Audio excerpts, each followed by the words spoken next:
Bem, meus irmãos e minhas irmãs, muito bom dia, que Jesus nos ampare, que os bons espíritos nos inspirem nesses instantes que vamos passar reunidos para dar continuidade aos estudos de doutrina espírita, em especial hoje, né, dando continuidade ao livro Educação Espírita, da Heloísa Pires, onde a gente vai estudar o capítulo 5, Educação e Liberdade.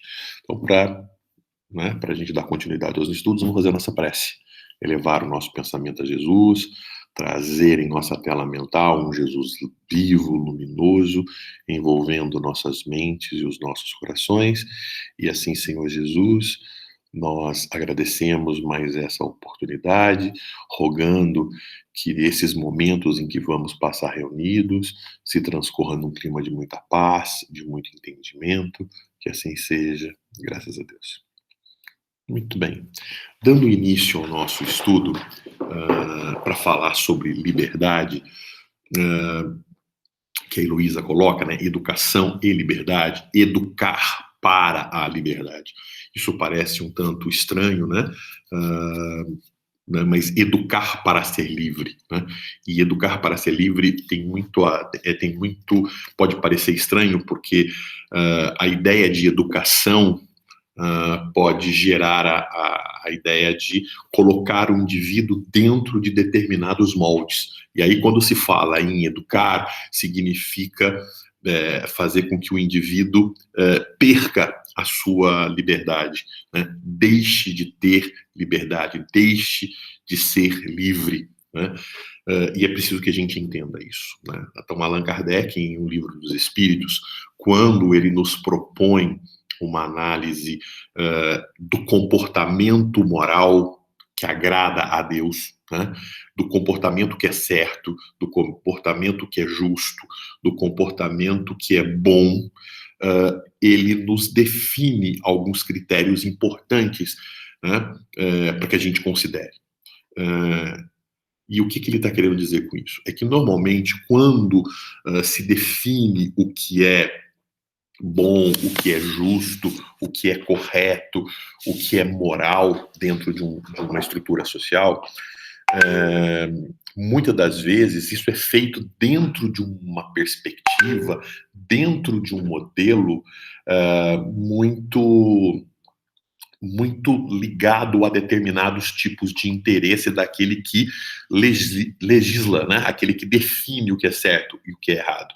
Então, sob determinados interesses pessoais, né, se constrói determinados tipos de conceituação do que é certo e do que é errado. Então, lógico, né, dentro daquilo que eu acredito que é certo, dentro daquilo que me agrada ao comportamento, eu digo que é certo. E aí a gente define isso como uma determinada regra para que todos sigam. Kardec não pensou assim, né? Kardec tinha um objetivo de moral. E qual é o objetivo de moral? O objetivo de moral não é um objetivo relacionado ao critério de atender a determinadas demandas ou interesses de um determinado grupo dominante. Tem a ver com aquilo que agrada a Deus, né? Aquilo que nos faz nos aproximar de Deus, é aquilo que faz com que a criatura se aproxime do Criador, faça uma comunhão com o Criador. Dentro dessa perspectiva, Kardec escreve o que nós chamamos de livro 3, dentro do Livro dos Espíritos, chamado Leis Morais. Então, Kardec vai dizer que quando Deus cria a todos nós e cria o universo, ele estabelece leis que organizam esse universo, né? São as chamadas leis naturais. E as leis naturais, elas são físicas, né, que organizam, que os cientistas descobrem, que os cientistas observam e estudam. E existem as chamadas leis morais, né? Então, a natureza, ela funciona dentro de determinados princípios, dentro de determinados valores. E são esses princípios e esses valores que nos convidam a agir. E ao agir dentro dessas regras, desses valores, desses princípios, nos aproxima de Deus, faz com que a gente haja segundo as leis divinas, segundo, digamos assim, o tom que Deus dá ao universo. Como assim, né? Então, entendendo, fazendo uma comparação grosseira e imaginando Deus um grande maestro, né? Cada músico da sua orquestra, né, que somos nós, podemos ter liberdade de talento para fazer a nossa música, né, para tocar o nosso instrumento. Só que precisamos estar no tom, né? Porque se cada músico tocar num tom ou tocar em notas diferentes, então você vai criar uma desarmonia. Ao invés de ter uma harmonia, você vai gerar uma desarmonia.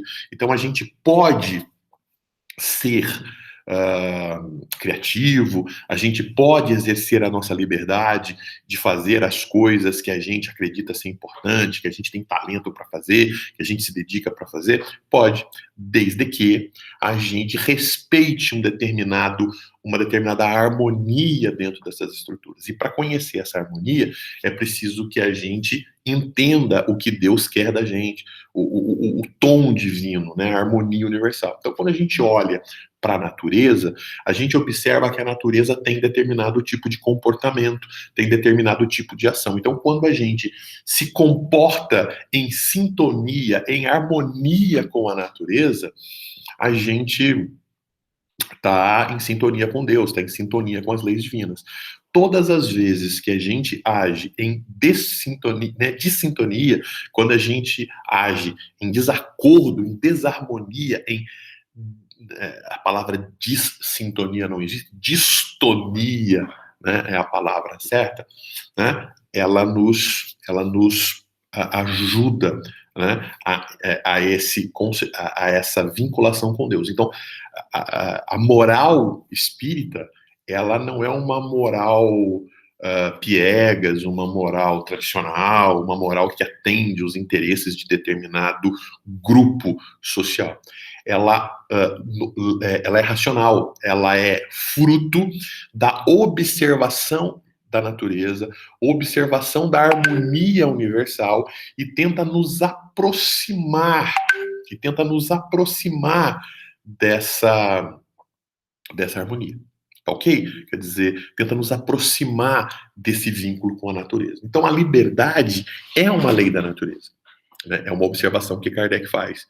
Ou seja, quando Kardec vai observar a natureza, ele vai dizer que a liberdade, ela é um anseio, ela é um anseio de todo ser humano. Quer dizer, o ser humano a liberdade ela não nasce com uma definição ou estruturação estabelecida por determinados grupos sociais, determinados grupos culturais.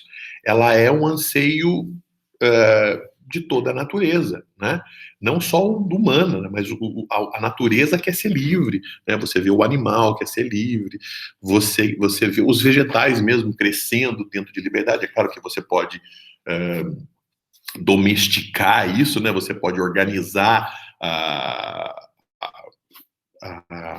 criação, a plantação, né? A agricultura é muito isso. Aqui não vai crescer tal coisa, vai crescer tal coisa porque eu vou plantar isso e não vou plantar aquilo. Você pode fazer isso, né? É o ser humano intervindo nesse processo, mas a natureza ela é livre. A natureza ela se estabelece. Então Kardec vai observar essa tendência à liberdade.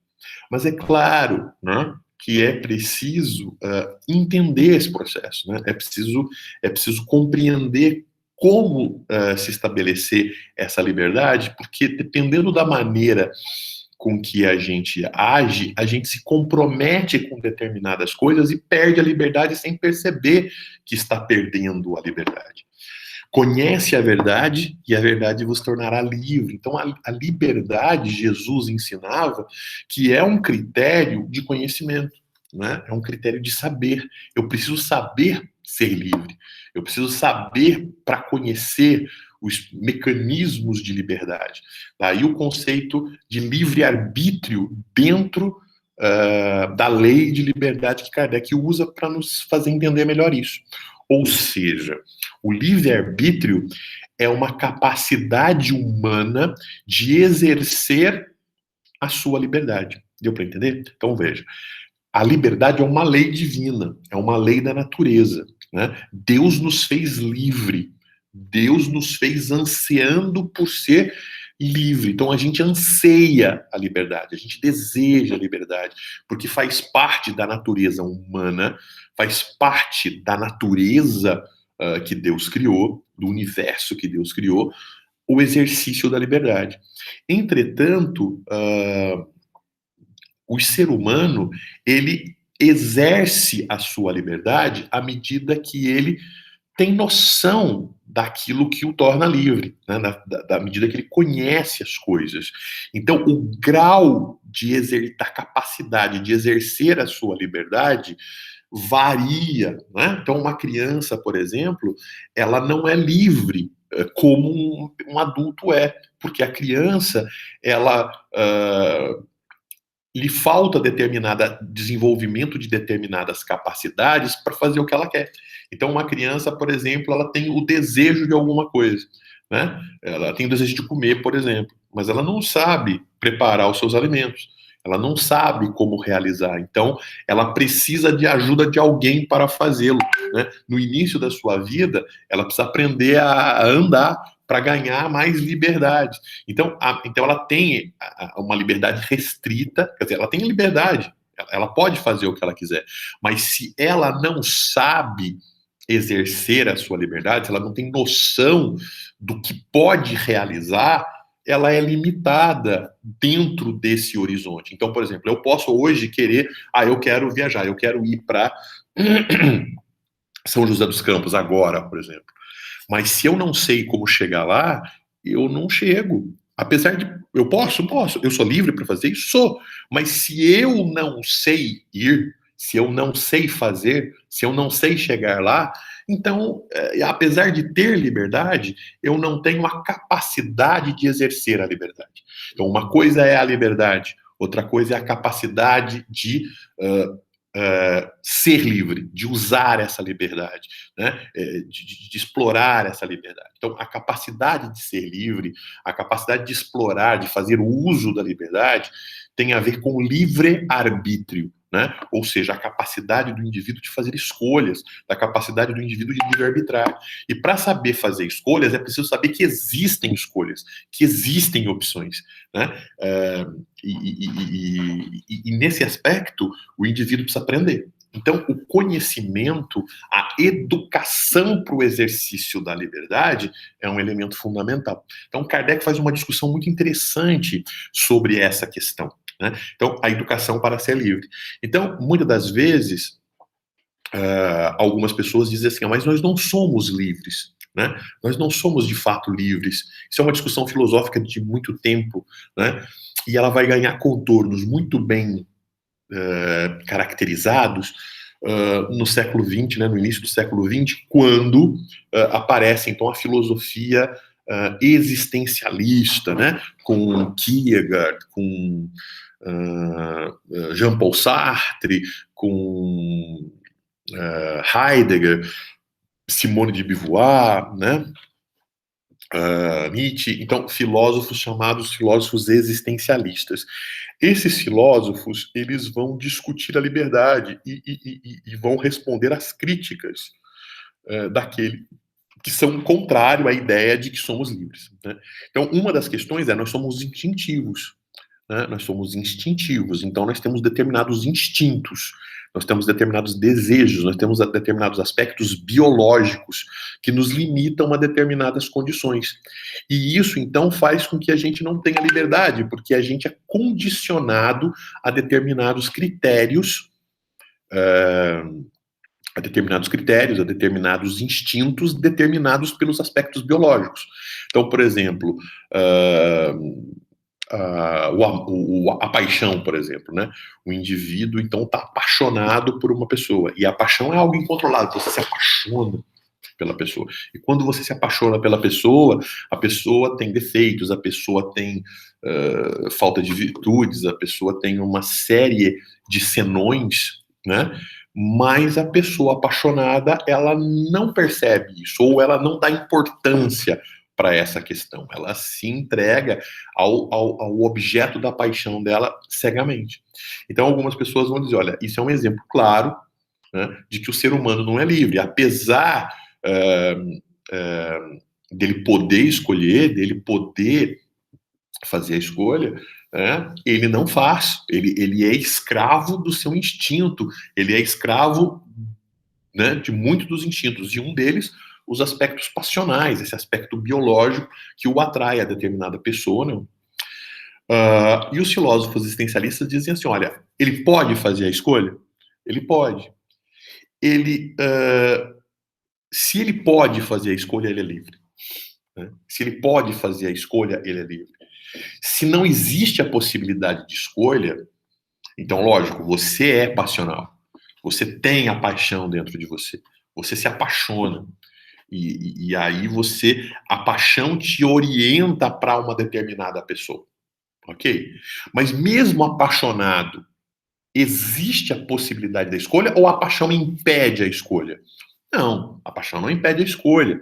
Você pode estar apaixonado e você pode dizer, olha, apesar de estar apaixonado, eu não vou ceder à minha paixão e eu vou fazer outra escolha. Então, é possível. Isso é muito difícil? Mas é possível. Né? Quando a gente está muito irritado, quando a gente está muito nervoso, é muito difícil não ser ofensivo, é muito difícil não ser rude, é muito difícil ser uma pessoa polida. Sim, é muito difícil. Mas ele pode, mesmo estando irritado, mesmo sendo ofendido, mesmo estando num ambiente, vencer os impulsos do nervosismo, da irritação. É possível? É possível. Né? Então, um exemplo claro disso, Jesus. Né? Então, as pessoas provocaram, as pessoas bateram, as pessoas humilharam, as pessoas fizeram uma série de coisas por ele, e ele poderia escolher o que...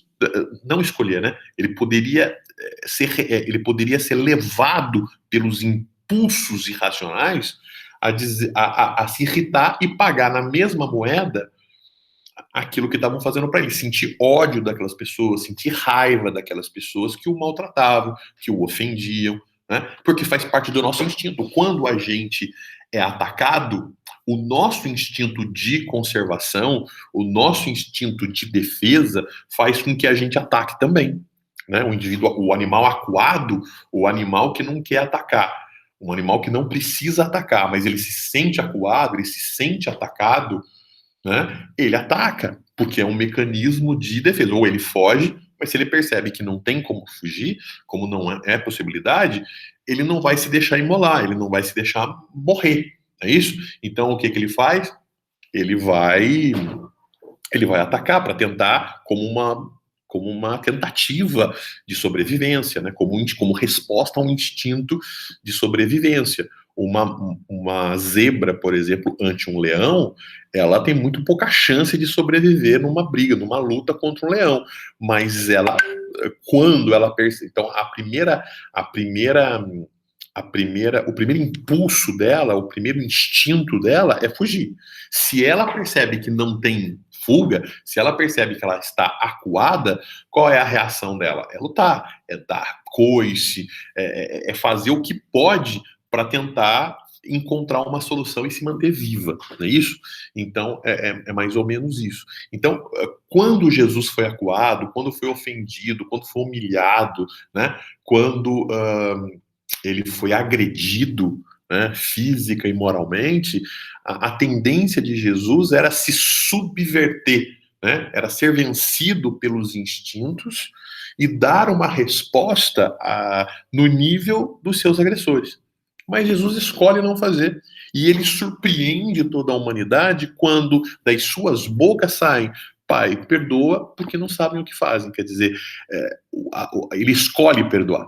Ele escolhe a tolerância, né? Então, isso é algo que evidencia, portanto, a capacidade humana de escolher. Então, ele, apesar de tudo, ele pode vencer os seus instintos e fazer uma escolha para ser melhor, para ser diferente.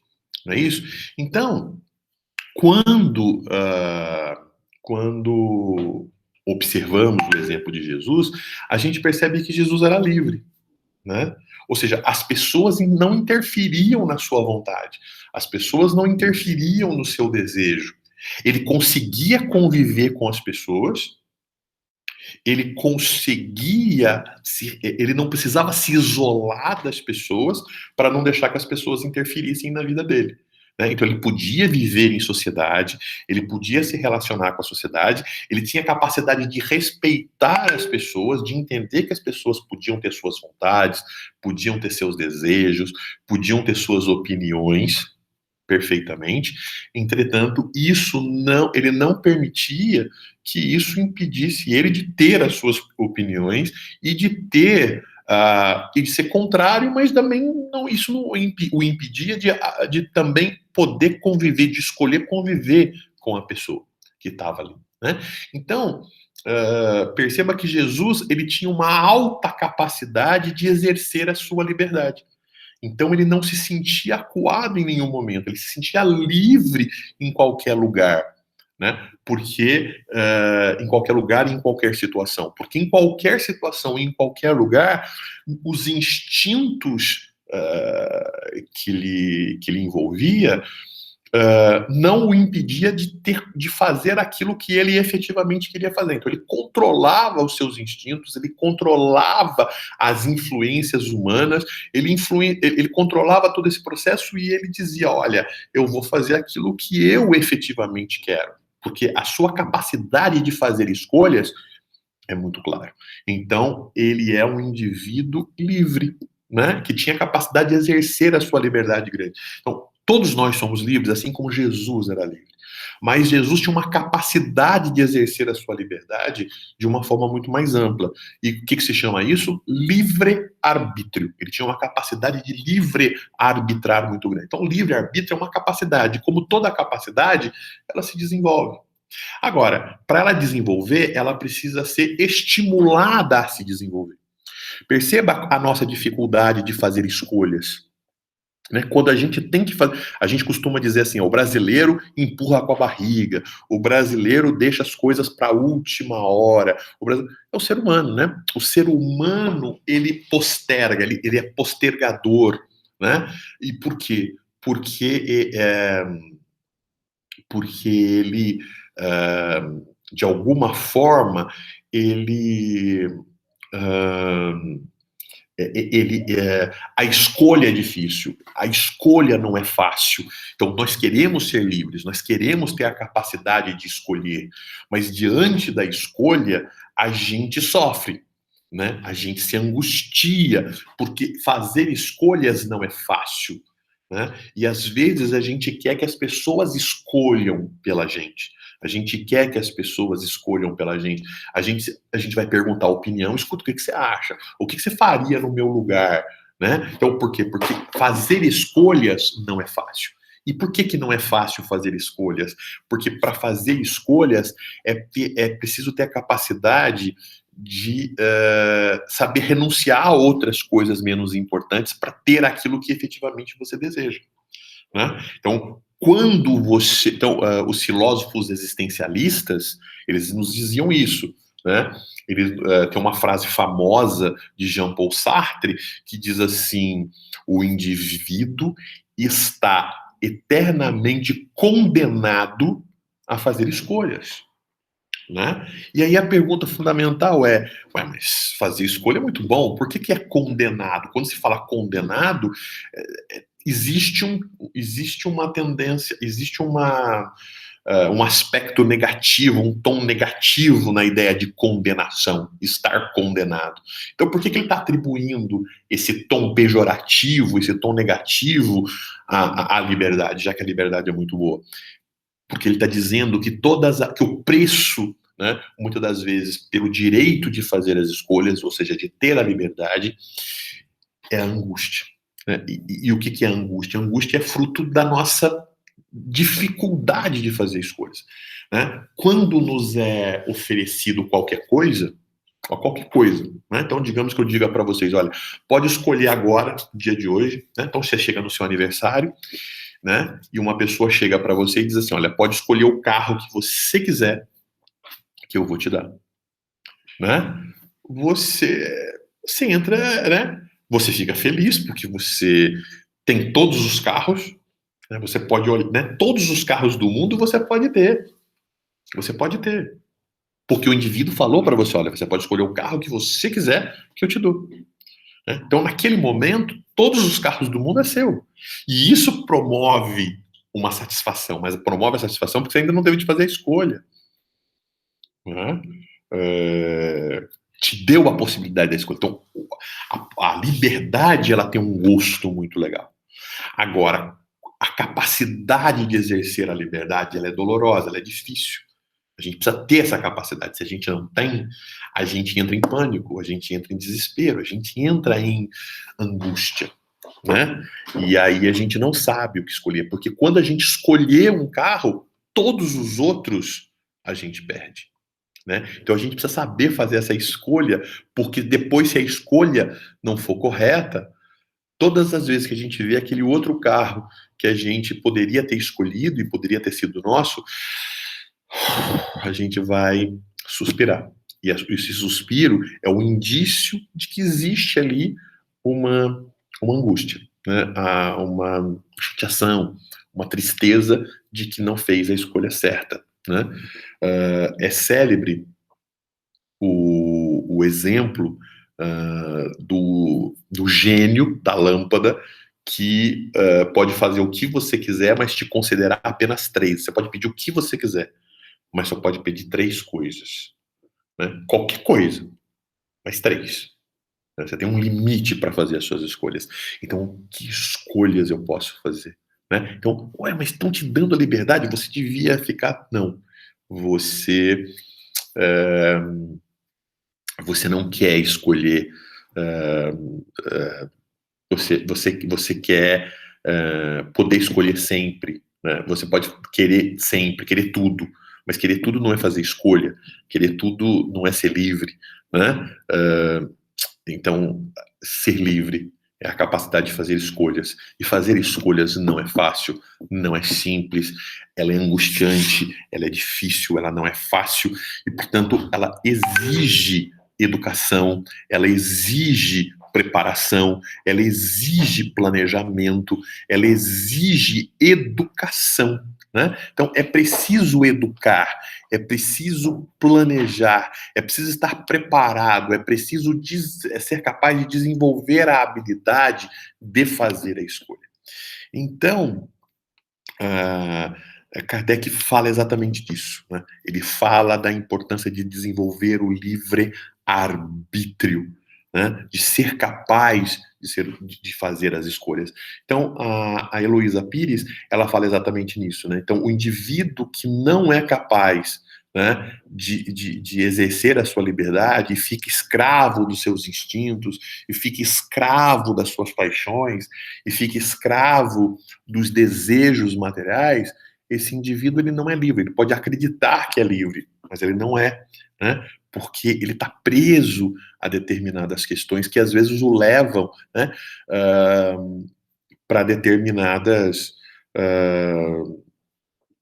para o mal-estar, para a doença, né? O excesso nos faz mal, né? Ah, eu gosto de descansar, eu quero me divertir, eu quero lazer. Ótimo, mas quando você se entrega eternamente ao lazer, chega um ponto que aquilo não te faz mais bem, né? Porque o trabalho, ele também traz satisfação. O trabalho faz alegria, o sentir-se útil, o se sentir importante, o se sentir o prazer de sentir que o seu trabalho, que aquilo que você realizou foi bom para as pessoas, trouxe contribuição para as pessoas, tem um papel extremamente importante. Então, o trabalho também tem um papel importante. Né? Então, comer é importante, mas se você comer demais, você passa mal. Né? Você fazer o uso de determinados bens materiais, ele é muito gostoso, ele é muito interessante, mas o excesso te faz escravo disso, e aí, quando você não tem, você se sente infeliz gigantemente. Então, Jesus, ele não proíbe o uso dos bens materiais, o gozo dos bens materiais. Você pode gozar os bens materiais, você pode. Você pode ir em festas, você pode ir em festa. Você pode é, é, possuir, você pode possuir. Quer dizer, isso não é proibido. Jesus nos fala de que é possível tudo isso, né? Contudo, quando você acha que só é feliz quando possui, quando tem, o dia que você não tem, o dia que você não possui, então você se acha a pior pessoa do mundo. Então você é escravo dessas questões materiais. Então você não consegue exercer a liberdade. Então o exercício da liberdade, ela é extremamente importante, desde que, né, você desenvolva esse exercício. Então a liberdade todos somos. O importante é ter a capacidade de exercer a liberdade, de fazer o exercício da liberdade. Então, a questão do livre-arbítrio. Existiu um pedagogo famoso, né, que desenvolveu um método chamado método de Summerhill, né? Esse método pedagógico, né, o método de Summerhill, ele é um método que prevê, né, ou defendia a ideia de que todo mundo deve fazer o que interessa, de pregava a liberdade sem limites para as pessoas. E isso não fazia ser feliz, né? Porque as pessoas não podem tudo. Então, uma pessoa que dentro da escola faz o que quer, uma pessoa que na escola recebe toda a liberdade, para fazer o que quer e sem nenhum tipo de limite, não é uma pessoa que está preparada ou sendo preparado para exercer a liberdade, para exercer o livre-arbítrio. É uma pessoa ao contrário, é uma pessoa que está presa a determinadas paixões e ele não consegue se controlar diante dessas paixões. E aí ele precisa. Então, na verdade, se ele precisa tanto exercer aquela paixão, exercer aquela necessidade, exercer aquele vínculo, ou fazer aquela coisa, então, ao invés de ser livre, ele está preso. Né? Ele está preso e ele não percebe como está preso. Então, a necessidade de se entender isso, né, e de aprender essa liberdade, não ser joguete dos instintos, é elemento importante.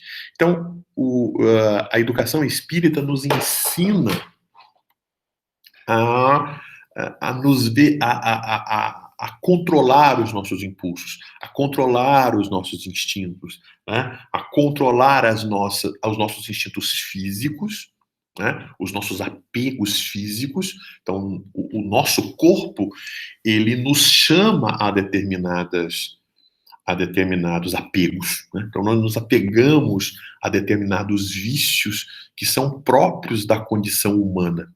Então, nós queremos exercer esses impulsos, né? Esses impulsos são fortes e o controle desses impulsos físicos é elemento importante. Então, educar, né? Usar o raciocínio, a lógica, a razão, o conhecimento, a compreensão para lidar com isso é elemento extremamente importante. É fundamental nesse aspecto, né? Contudo, é fundamental também que a gente possa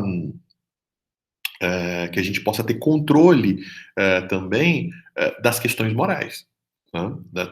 Dos nossos das nossas tendências do passado. Então, existem determinados apegos, determinados desejos, determinadas vontades que estão ligados aos nossos instintos físicos, que são próprios dessa encarnação, que são próprios dessas condições que nós vivemos hoje.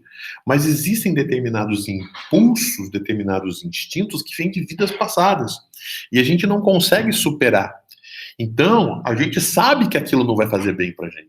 A gente sabe que aquilo não é importante pra gente, que vai trazer mal-estar pra gente, mas a gente não consegue escolher, né? Então, o indivíduo que fuma, por exemplo, é um indivíduo que desenvolveu um vício, ele está preso. Então, quando ele sabe que faz mal, ele sabe que aquilo não é bom, mas ele fuma do mesmo jeito. Ele sabe que aquilo vai ser doloroso, que aquilo vai trazer problema para ele no futuro, mas ele não consegue se libertar, né? O indivíduo sabe que determinados impulsos não vão fazer bem, mas ele se entrega, ele não tem forças. Então, ou seja, ele não desenvolveu o livre-arbítrio. Então, ele precisa vencer isso. Então, quanto mais cedo ele começar num projeto, num trabalho, numa educação, numa disciplinarização dos seus impulsos, dos seus desejos, de se vinculando, de se ir se desvinculando dos seus instintos, né? E fazendo aquilo, fazendo opções racionais, lógicas, né? Considerando determinados valores, isso vai ser mais fácil. Entretanto, existem tendências que vêm do passado, de outras encarnações, em que o indivíduo de muitas encarnações ele se acostumou a fazer determinadas coisas e essas coisas o procuram durante a vida, né? Porque inconscientemente ele está em sintonia com essas coisas. Então, ele precisa, então, perceber isso nele. Ele precisa entender que isso está vinculado a ele. Ele precisa perceber que não são as coisas que aparecem na vida dele, é que de alguma maneira ele procura isso. E para evitar que isso aconteça, ele precisa mudar determinados comportamentos, ele precisa mudar determinados pensamentos, né? Para se libertar. Libertar de preconceitos, libertar de determinadas tradições, libertar de determinados costumes, determinados comportamentos, determinados pensamentos, ideias, para que ele possa mudar. Se a gente não mudar, eu quero que as coisas mudem, eu quero que coisas boas aconteçam na minha vida. Ótimo. Mas para isso você precisa mudar o seu comportamento, porque se você não mudar, tudo vai continuar igual. As coisas vão continuar igual, a não ser que você mude. Quando você muda, as coisas efetivamente mudam. Então, mas o que eu preciso mudar para que tal coisa não aconteça, tal coisa que eu não desejo continue acontecendo? Eu preciso estudar, eu preciso analisar, eu preciso pensar, eu preciso raciocinar, e para isso a necessidade da educação é elemento importante. Então, Kardec vai. Então, o estudo da doutrina espírita, a educação espírita, vai permitir, desde muito cedo, uma reflexão muito grande sobre a vida, sobre nós, né? Nós não somos capazes de realizar tudo. Né? Eu aqui falo para vocês, né? Vocês me veem falando, fazendo palestra. Ah, então o indivíduo é bom, o indivíduo já venceu. Não, claro que não. Todos nós somos espíritas. E eu estou falando aqui porque eu tenho um tempo de estudo, de doutrina, de leitura e tudo mais. Então, eu fui escolhido e me coloquei à disposição para falar um pouco da experiência que eu tenho com a leitura, mas dizer que eu conquistei essas coisas, evidentemente que não conquistei, não tenho essas características. Mas o que Kardec nos fala é que a educação espírita ela tem a ver com isso. Então, não são só os nossos filhos que estão na educação espírita, somos todos nós. Nós estamos no espiritismo para nos educar, né? Para aprendermos a ser livre, para podermos renunciar aos nossos vínculos com o preconceito, os nossos vínculos com determinados hábitos negativos do orgulho, do egoísmo, da vaidade, que são hábitos que estão vinculados conosco desde encarnações passadas, né? E que a gente ainda não consegue vencer isso, né? Então, na verdade, o que Kardec vem nos ensinando é que a liberdade ela está vinculada muitas das vezes a uma necessidade de disciplina. E a disciplina parece uma falta de liberdade. Olha, não é por acaso que disciplina, a palavra disciplina, gente, ela vem do conceito de discípulo, né? E o discípulo é aquele que tem um mestre, então ele segue determinados princípios que o mestre lhe fala, que o mestre lhe ensina. Então ele se disciplina, ele se transforma em discípulo disso. Então a educação espírita, ela nos coloca a necessidade de uma disciplina, a necessidade de dizer assim, olha, se você escolheu ser assim, mas você não consegue ser assim, então é necessário que você todos os dias se esforce para trocar o hábito. Então eu tenho esse hábito. E esse hábito é que está me levando a ser assim. Então eu preciso substituir esse hábito por um outro hábito que me faça deixar de ser assim e passe a ser de outro jeito. Então a necessidade de fazer um estudo de si, de ver se a nossa atitude tá, se os nossos hábitos, se o nosso comportamento, se o nosso pensamento está nos levando àquilo que a gente quer ou não. Se não é, é preciso identificar qual é o hábito que nos leva a um comportamento inadequado. E identificando esse hábito, como é que eu pego esse hábito e subtiro esse hábito da minha vida? Agora, para tirar um hábito da sua vida, é preciso tirar e colocar outro no lugar, né? É preciso. Então, por isso que Kardec define que educar, né, é a arte de moldar caracteres, é a arte de fazer com que o indivíduo ganhe novos hábitos, né?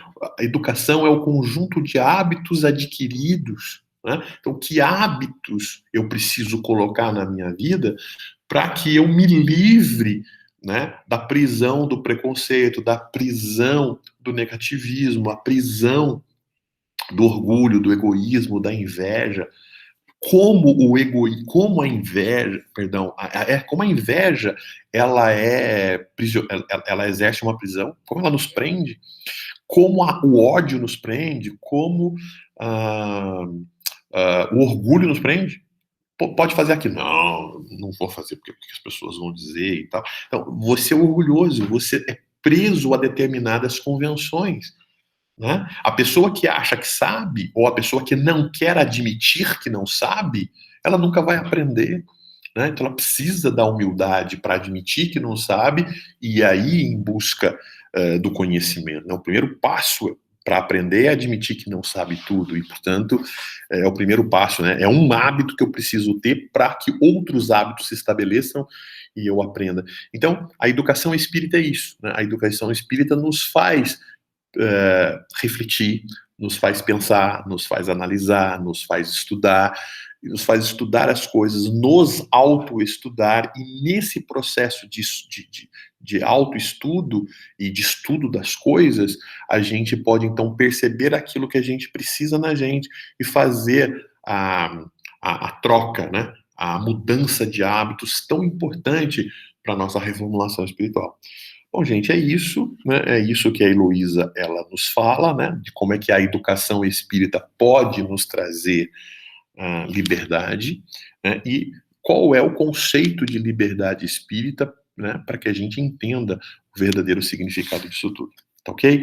Então eu gostaria de te agradecer, gostaria de, tomar aqui de alguma forma a minha fala que tenha ajudado a entender esse capítulo, e vamos encerrar então o nosso estudo com a nossa prece, levando o nosso pensamento a Jesus, nosso Divino Mestre, trazendo em nossa tela mental um Jesus vivo, luminoso, e assim, Senhor Jesus, nós agradecemos por mais essa oportunidade, e em Teu nome, em nome dos benfeitores espirituais que dirigem e coordenam os trabalhos da Casa Espírita, pedimos permissão para encerrar mais um estudo, que assim seja, graças a Deus, bom dia a todos.